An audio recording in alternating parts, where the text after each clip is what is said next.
In today's video, I have put together for you my favorite one-pot recipes that I have made over the past few months. These are super delicious and take no time at all to put together. We're kicking it off with my queso soup. For our vegetables, I have 1 red bell pepper and half of a white onion that I'm cooking down in 1 tablespoon worth of butter. Once it is all nice and soft, I'm adding in 1 pound of ground beef. My ground beef didn't have a whole lot of grease, so I did not strain mine, but if yours does and you would like to, you totally can. For seasonings, I have 1 teaspoon of cayenne, 1 teaspoon of cumin, and 1/4 teaspoon of ground paprika. Follow this by 2½ cups of beef broth and 1 can of hot rotel.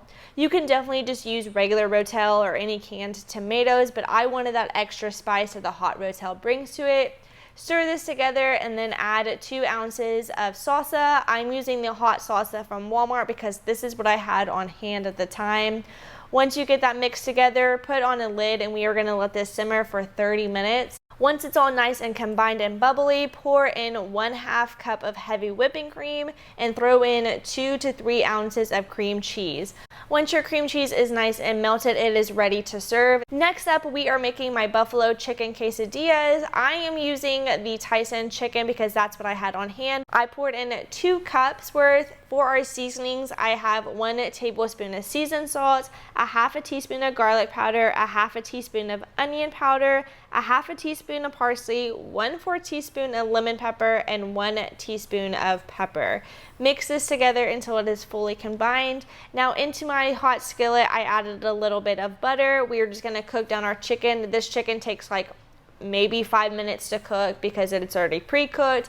Add in your tortilla. We are just going to make sure that it's hot on both sides, and I'm adding in a mixture of cheddar cheese and Monterey Jack cheese.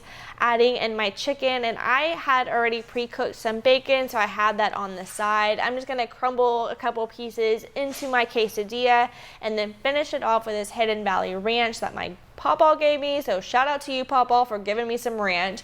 I added a little bit of that bacon grease in there so we could almost kind of crisp these up, and then topped it with a little bit more of cheese. Flip it on each side until it is fully crispy. These are so delicious. Like, this is one of the easiest meals that I make, but it packs so much flavor and it is super delicious. We are going to go ahead and cut into them. They have the perfect crunch. They are so good. This is one of those meals that I get like excited to eat because it is just so delicious. For my creamy leftover crawfish sausage concoction, we are just going to start with 3 stalks of celery, 3 cloves of garlic, 1 white onion, and 1 red bell pepper. To my hot skillet, I added a little bit of butter, and we are going to cook down that onion and garlic until they are nice and translucent. Add in your red bell pepper and your celery.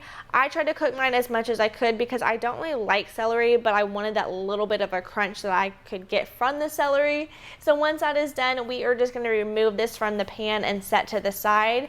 Add in 2 links of andouille sausage, and as I said, we are going to be using some leftover crawfish, so I have that setting to the side that we are going to heat up a little bit later.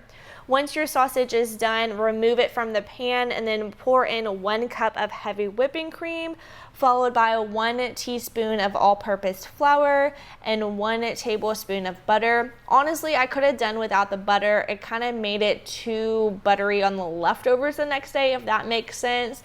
But once that is nice and combined, I have a hodgepodge of cheese here. It's about 1 tablespoon worth of cheddar and Parmesan, and then follow that with about 1/2 cup of mozzarella.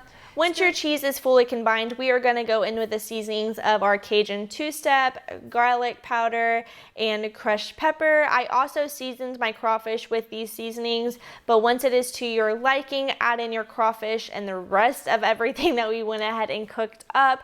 This dish is so delicious. At this point, I wanted it to be a little bit more rich and creamy, so I did add a little bit more of that heavy whipping cream. Stir this together until it was all nice and combined. Honestly, this is my favorite meal of this entire video because I just love that Cajun flavor, the creamy, cheesy. It is just so delicious. Look how pretty this turned out. Next up are these enchilada pork chops. We are gonna dice up 1 red bell pepper, green bell pepper, and half of a white onion. Now I didn't necessarily use all of the peppers. I probably used about 1/4 to 1/2 cups worth, but that is totally up to you about how much you would like to add in. But once everything is diced up, we are gonna set that to the side and season up 4 pork chops with taco seasoning. You can have the store-bought or you can make your own. And then pour in 1/2 cup of enchilada sauce. I'm using the Siete brand. It's an apple cider based enchilada sauce and it is my favorite. So I just place this into the fridge while we cook up all of our vegetables. Into our hot skillet, I added 1 tablespoon of butter and we are just gonna cook down our onions until they are translucent and then add in our peppers. Once those are cooked up, then add in 1 can of hot rotel. Stir this together and we are just gonna let this simmer until everything is kind of nice and soft. Once that is done, make a space in the middle. We are gonna place in our pork chops and get as much of that enchilada sauce as you can. You don't want anything to go to waste here. I just cooked these for a few minutes on each side because we will be placing these in the oven at 350 and I didn't want them to be overcooked. But once you get them flipped, we are gonna go in with a little bit of cheese. I have some Monterey Jack cheese that I have just shredded up myself and I'm just gonna top that on top of the pork chops.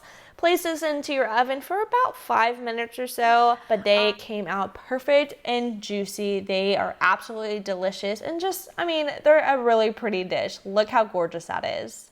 I hope you found some inspiration from these meals. Let me know in the comments down below which one you're gonna try out. And don't forget to hit that like button because that helps me and my channel so much. And if you do need some more dinner inspiration, check out this video here and I'll catch you guys there.